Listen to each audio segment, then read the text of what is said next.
त्रिभुज के बाह्य कोण। एक त्रिभुज के 3 अंतःकोण होते हैं। इसके कुछ बाह्य कोण भी होते हैं। आइए अब हम इनको ध्यान से देखते हैं। एक त्रिभुज का एक बाह्य कोण, जैसा कि इसके नाम से प्रतीत होता है, त्रिभुज के बाहर स्थित होता है। एक त्रिभुज के एक शीर्ष का विस्तार करके हम एक बाह्य कोण की रचना कर सकते हैं। 3 शीर्षों के संगत एक त्रिभुज के 6 बाह्य कोण होते हैं। यदि हम त्रिभुज FDE के शीर्ष E का विस्तार करते हैं, तब बाह्य कोण FEG की रचना होती है।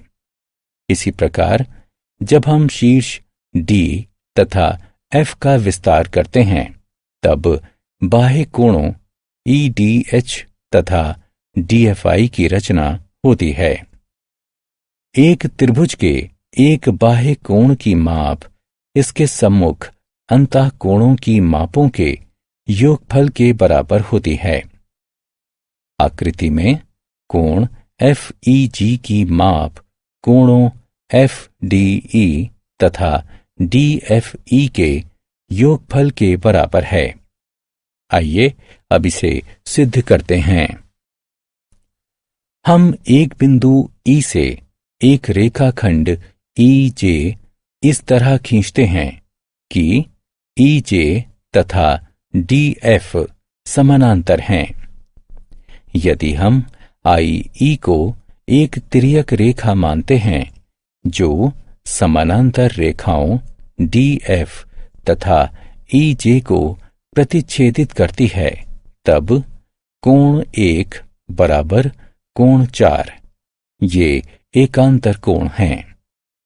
यदि हम DG को एक तिर्यक रेखा मानते हैं जो समानांतर रेखाओं DF तथा EJ को प्रतिच्छेदित करती हैं, तब कोण 2 बराबर कोण 5 है।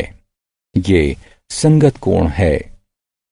चरण 1 और 2 से हमें प्राप्त होता है कि कोण 1 जमा कोण 2 बराबर कोण 4 जमा कोण 5 है।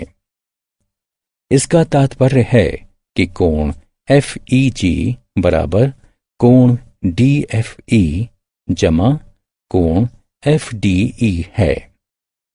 अतः एक त्रिभुज का बाह्य कोण उसके सम्मुख अंतःकोणों के योगफल के बराबर होता है।